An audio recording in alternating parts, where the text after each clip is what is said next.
Tapos bagong linis yung ano nila. Sapin. Palit tayo ng tissue. Ayan sila. Ayan yung bagong hats mga idol. Yung nasa gitna. Natatabunan ng itim. 10 na sila mga lods. Ayan. All legs na. Isa na lang yung bago dyan. Pero nakakatayo na rin. Ayan sila mga idol. May Bateman Pro na sila. Hapon Betrasin nyo yung Bateman Pro. Nalakas na nila. Sana mabuhay lahat mga lods. At wala na maayos. Ayan, dumami na naman sa bagong palit.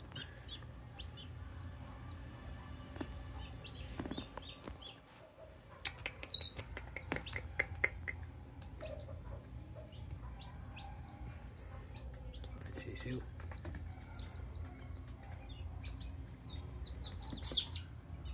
Wala tayong magandang karton mga idol, pinagdugtong ko lang yan.